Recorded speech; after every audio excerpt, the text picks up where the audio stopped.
ધોરણ 4 તારીખ 10/8/2024ના રોજ લેવાયેલ ગણિત વિષયની એકમ કસોટીનું સોલ્યુશન અને ઉપચારાત્મક કાર્ય આપણે જોઈશું.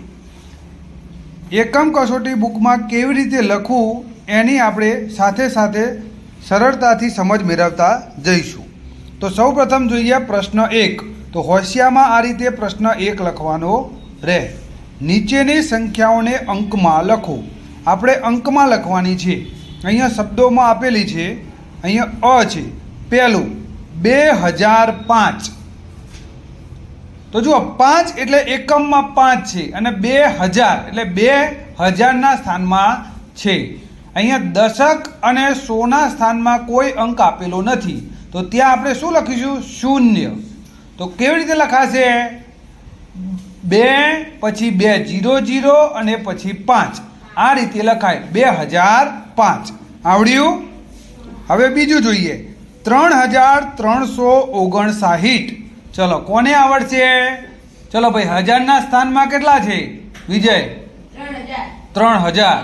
300 તો સોના સ્થાનમાં કેટલા? અને 59. દશકના સ્થાનમાં કેટલા? 5 અને એકમના સ્થાનમાં 9. તો 5 9 59. તો 3359. ખ્યાલ આવ્યો? ત્રીજો 5100.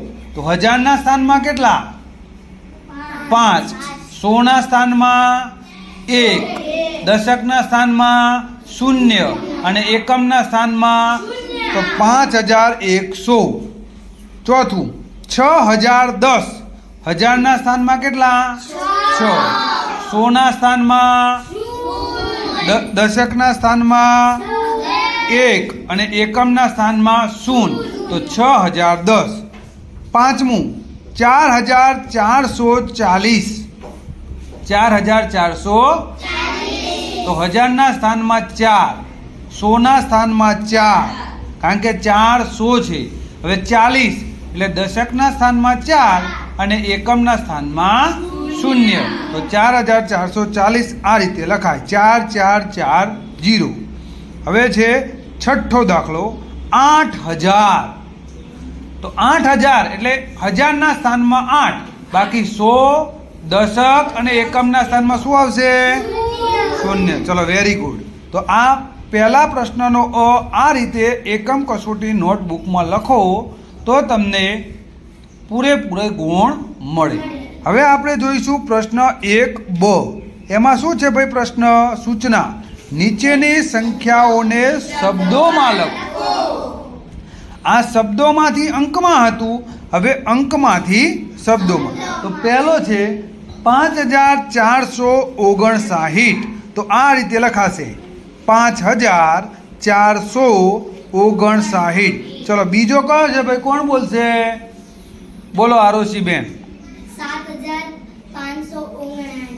સરસ, વેરી ગુડ. ત્રીજો મહાવીરભાઈ. 2003. Very good, 2003. ચોથું વિજયભાઈ. 2359. Very good. ચોથો રાજવીરભાઈ. 7010. Very good. છઠ્ઠો કોણ બોલશે બેનોમાંથી? કાજલબેન. 3200.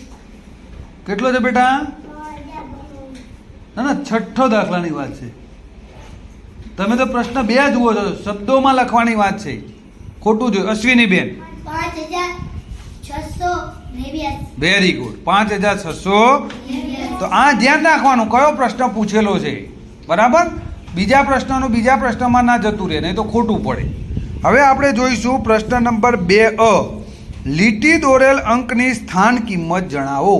જેના નીચે લીટી દોરેલી હોય એની સ્થાન કિંમત જણાવવાની. જો પહેલો છે 5459.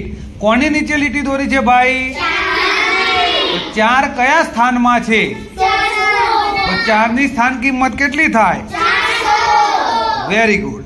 ચલો બીજું છે 6666. તો કોના નીચે લીટી દોરી છે? 6 કયા સ્થાનમાં છે? તો એની સ્થાન કિંમત કેટલી થાય? શાબાશ, હોશિયાર. ત્રીજો હવે જુઓ પાટિયાની અંદર લખેલું છે 3005. કયું લખ્યું છે? હા, તો એ અહીંયા છઠ્ઠા નંબરે છે. કોની નીચે લીટી દોરી છે? 5. 5 કયા સ્થાનમાં છે? તો એની સ્થાન કિંમત કેટલી થાય? Very good. ચોથો દાખલો.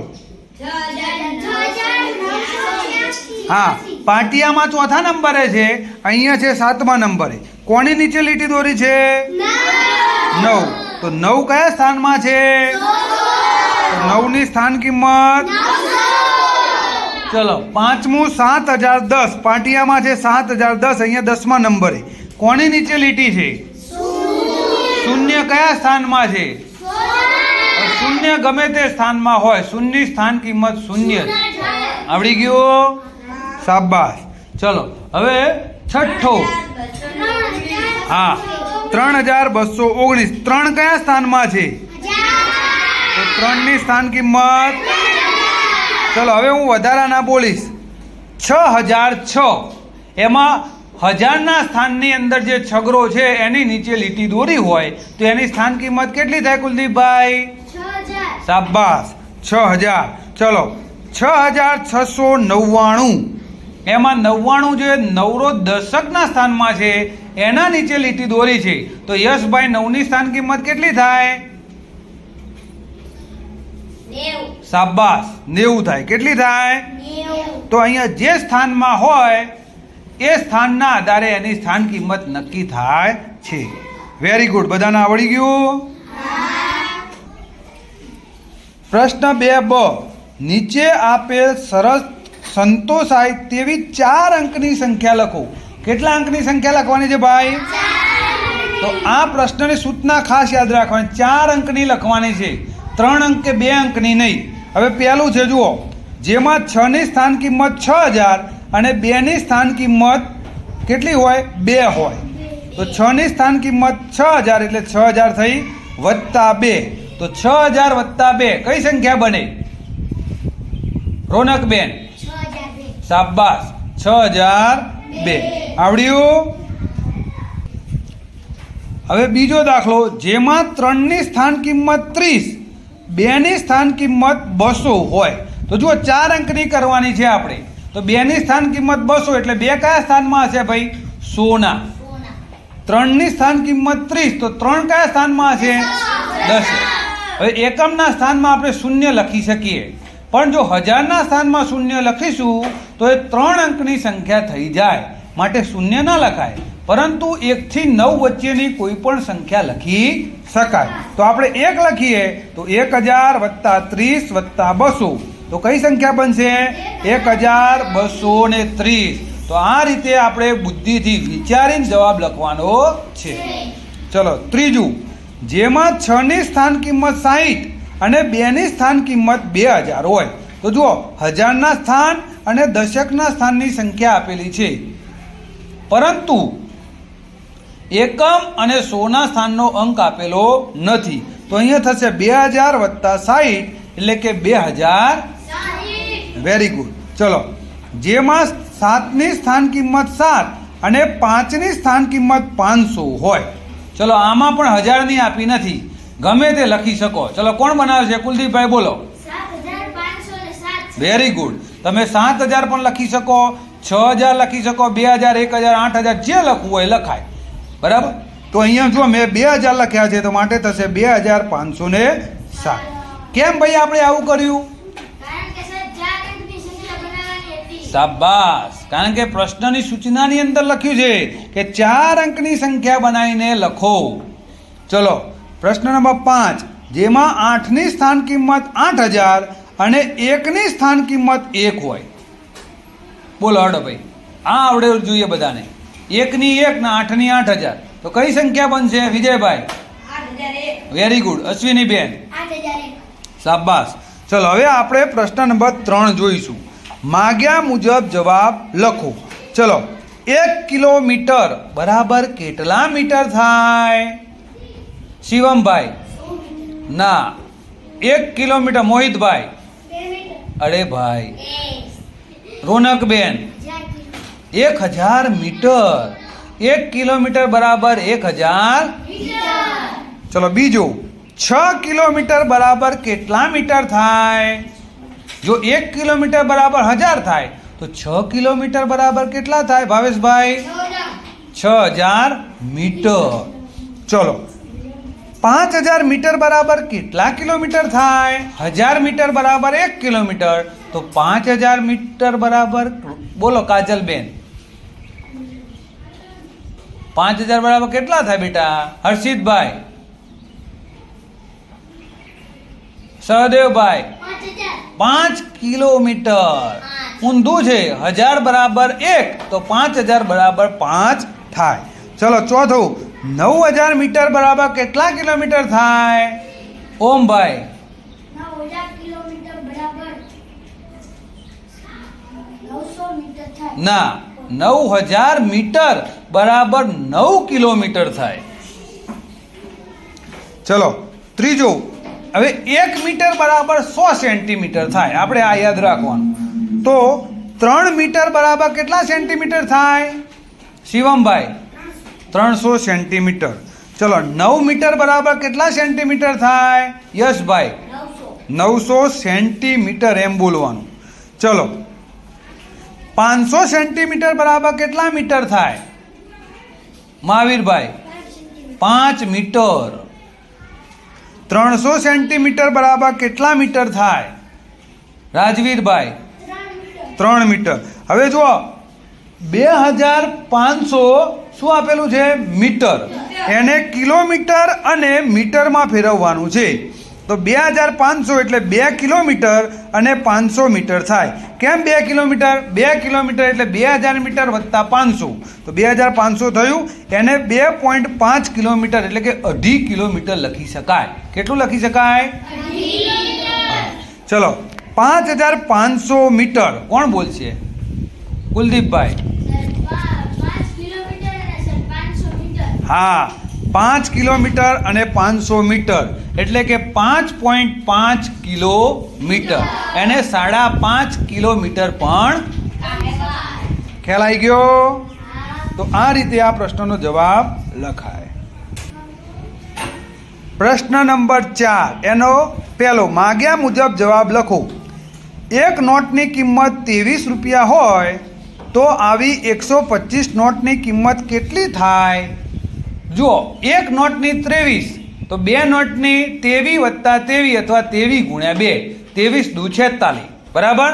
તો 125 નોટબુકની કિંમત કેટલી થાય? તો એક નોટના 23 તો 125 નોટના 125 ગુણ્યા 23 થાય. તો ગુણાકાર કરવાનો થાય. તો 125 ગુણ્યા 23, તો ગુણાકાર કેવી રીતે કરીશું? તો જુઓ 23 એટલે 20 ને 3 23. તો 125 નો પહેલા કોની સાથે ગુણાકાર? 20 સાથે. પછી 125 નો 3 સાથે. પહેલા મોટી સાથે પછી નાની સાથે. 20 સાથે ગુણાકાર કરીએ તો 20 ની 0, 2 પંચા 10 ની 0, વધી 1, 2 દુ 4 ને 1 5, 2 એકા 2, તો 2500 2500. હવે 125 નો 3 સાથે, તો 3 પંચા 15 નો 5 રો, વધી પડી 1, 3 દુ 6 ને 1 7 ને 3 એકા 3, 375. આ બંનેમાં મોટી કઈ? 2500. તો એને પહેલા લખો અને નાનીને નીચે લખો. બંનેનો શું કરવાનો? સરવાળો. તો જવાબ આવ્યો 2875. શું થશે? આ રૂપિયા થશે. કેટલી નોટબુકના? 125 નોટબુકના. એક નોટબુકની કિંમત 23 રૂપિયા હોય તો 125 નોટબુકની કિંમત 2875 રૂપિયા થાય. ચલો બીજો દાખલો. 1 કિલોગ્રામ ઘઉંનો ભાવ 21 રૂપિયા હોય તો 250 કિલોગ્રામ ઘઉં ખરીદવા કેટલા રૂપિયા જોઈએ? તો આ પણ ગુણાકારનો દાખલો છે. 1 કિલોગ્રામના 21 રૂપિયા માટે 250 કિલોગ્રામના કેટલા? તો 250 ગુણ્યા 21, તો 250 ગુણ્યા 21 એટલે 20 ને 1 21. આ રીતે ગુણાકાર કરશો એટલે 5250 રૂપિયા મળશે. હવે ત્રીજો દાખલો. 318 રિક્ષાના કુલ કેટલા પૈડા થાય? ચલો, એક રિક્ષાને કેટલા પૈડા હોય ભાઈ? તો 318 રિક્ષાના 318 ગુણ્યા 3, તો 300 ગુણ્યા 3 એટલે 900 અને 18 ગુણ્યા 3 એટલે 54, 18 તરી 54. તો 900 વત્તા 54 એટલે 954 પૈડા થાય. કેટલા પૈડા થાય? એ મોઢે પણ ગુણાકાર થાય, ના આવડે તો આ રીતે 318 ગુણ્યા 3 કરીને પણ લખી શકાય. ચલો ચોથું, 150 બસના કુલ કેટલા પૈડા થાય? એક બસને કેટલા પૈડા હોય? તો 150 ગુણ્યા 6, તો 15 છગ અને એક મીંડું ચડી જાય તો 900 પૈડા થાય. કેટલા પૈડા? આવડી ગયું? હવે પ્રશ્ન 5, માગ્યા મુજબ જવાબ આપો. 1, રમેશ સાયકલ દ્વારા શાળાથી પૂર્વ દિશામાં, આ રમેશ અહીંયા છે ત્યાંથી પૂર્વ દિશામાં જાય છે. કેટલું જાય છે? 2 કિલોમીટર. અને અહીંથી ઉત્તર દિશામાં 3 કિલોમીટર સાયકલ ચલાવે છે. તો રમેશે કુલ કેટલા કિલોમીટર સાયકલ ચલાવી કહેવાય? તો 2 + 3 એટલે કેટલા થાય? તો કુલ 5 કિલોમીટર રમેશે સાયકલ ચલાવી કહેવાય. ખ્યાલ આવી ગયો ભાઈ? આપણી નોટબુક હોય એમાં ઉપર હોય ઉત્તર દિશા કહેવાય, નીચે દક્ષિણ, જમણા હાથ બાજુ પૂર્વ અને આ બાજુ પશ્ચિમ. આ પણ આપણે સાથે સાથે સમજતા જઈએ.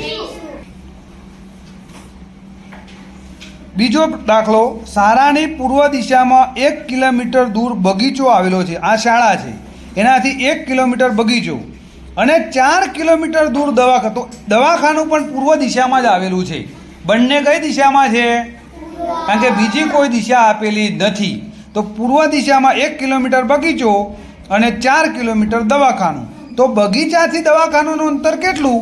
તો બગીચાથી દવાખાનાનું અંતર શોધવું હોય તો આખું 4, એમાંથી આટલું બાદ કરી દઈએ તો આપણને અંતર મળે. તો 4માંથી 1 જાય તો કેટલા વધે? 3. તો બગીચાથી દવાખાનાનું અંતર કેટલું થશે? 3 કિલોમીટર. અહીંયા પ્રશ્ન સમજવાનો છે. પૂર્વ દિશામાં આવેલા છે, એક જ દિશામાં. ત્રીજો પ્રશ્ન આ પણ સમજવાનો છે. 500 મીટર લંબાઈ ધરાવતા ચોરસ મેદાનને ફરતે ચાલીને 3 ચક્કર લગાવતા કેટલા કિલોમીટર ચાલ્યા કહેવાય? હવે જો ચોરસની ચારે બાજુના માપ સરખા હોય, એક બાજુનું માપ આપણને આપેલું છે. કેટલું આપેલું છે? તો એક બાજુ 500, તો બીજી બાજુ 500, ત્રીજી 500 અને ચોથી 500. આખા ચોરસ મેદાનની ફરતે ફરીએ તો કુલ કેટલા મીટર ચાલીએ? હા, એટલે કેટલા કિલોમીટર? સરસ. તો એક ચક્કરમાં આપણે 2000 મીટર એટલે 2 કિલોમીટર ચાલીએ. તો અહીંયા કુલ કેટલા ચક્કર લગાવવાના છે ભાઈ? 3. તો 3 ચક્કરમાં કેટલા મીટર થશે? 6 કિલોમીટર અથવા તો 6000 મીટર. શાબાશ, આવડી ગયું? તો આ વિચારવાનું છે. કેમ? ચોરસ છે ભાઈ, અહીંયા લંબાઈ આપેલી છે, પરિમિતિ આપેલી અને ચારે બાજુનો સરવાળો, એને શું કહેવાય? પરિમિતિ. હદની લંબાઈ વચ્ચે જે જગ્યા રોકે એને ક્ષેત્રફળ કહેવાય. ખ્યાલ આવી ગયો? હદની લંબાઈ ચારે બાજુનો સરવાળો એને પરિમિતિ કહેવાય. ચલો ચોથો દાખલો, દિલ્હીના કુતુબ મિનારની ઊંચાઈ 72 મીટર છે, જ્યારે એકતાનગરમાં આવેલ સ્ટેચ્યુ ઓફ યુનિટીની ઊંચાઈ 182 મીટર છે. તો સ્ટેચ્યુ ઓફ યુનિટી કરતાં કુતુબ મિનાર કેટલા મીટર નીચું છે? ચલો હવે એકતાનગર ક્યાં આવેલું છે? કેવડિયા ખાતે, નર્મદા જિલ્લાની અંદર. નર્મદા નદીના જે આપણે છે ત્યાં સરદાર સરોવર બંધ બાંધ્યો છે. ત્યાં સાધુ બેટ ખાતે સરદાર વલ્લભભાઈ પટેલનું મોટું સ્ટેચ્યુ એટલે કે પૂતળું બાંધેલું છે. એને કહેવાય છે સ્ટેચ્યુ ઓફ યુનિટી. એની ઊંચાઈ કેટલી છે? 182 મીટર છે. કેમ? તો આપણા વિધાનસભાના જે સભ્યો છે, ધારાસભ્યો, એમની સંખ્યા 182 છે માટે. અને કુતુબ મિનારની ઊંચાઈ કેટલી છે? 172. તો નીચું કોણ? કેટલો નીચો? તો 182 માંથી 72 કાઢવું પડે. તો 182 માંથી 72 કાઢીએ તો કેટલા વધશે? 110 મીટર. Very good. ચલો હવે પાંચમો દાખલો, એક વર્તુળાકાર માર્ગમાં 1 ચક્કર લગાવતા 800 મીટર અંતર. આખું વર્તુળ છે, અહીંથી તમે આખું ચક્કર લગાવીને અહીંયા આવો તો તમારે 800 મીટર અંતર કપાય છે. તો 5 ચક્કર પૂરા કરવા કેટલા મીટર ચાલવું પડે? તો 1 ચક્કર માટે 800, માટે 5 ચક્કર માટે કેટલા થાય? 800 ગુણ્યા 5. તો 8 પંચ્યા અને ઉપર 2 મીંડા છે તો 4000 મીટર થયું. 4000 મીટર એટલે કિલોમીટર કેટલા? માટે જવાબ આવે 4 કિલોમીટર ચાલવું પડે.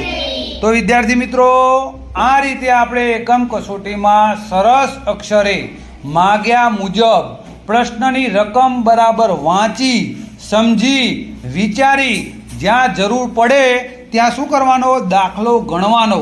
ખાસ વિરામ ચિહ્નોનો ઉપયોગ કરવાનો. એકમ ફરજિયાત લખવાના. મીટર આવે ત્યાં મીટર, સેન્ટીમીટર આવે ત્યાં સેન્ટીમીટર, કિલોમીટર આવે ત્યાં. આ રીતે જો તમે સરસ અક્ષરે એકમ કસોટી લખશો તો તમારે 25માંથી 25 ગુણ આવશે. બીજું, તમને લખતા આવડશે એટલે આગળના ધોરણમાં પણ તમે ખૂબ સારા ગુણ મેળવી શકશો. અત્યારથી તમે પ્રેક્ટિસ કરો તો તમે ખૂબ હોશિયાર. તો શું બધાએ હોશિયાર થવાનું છે? બધાએ આવું સરસ રીતે લખવાનું છે. Very good.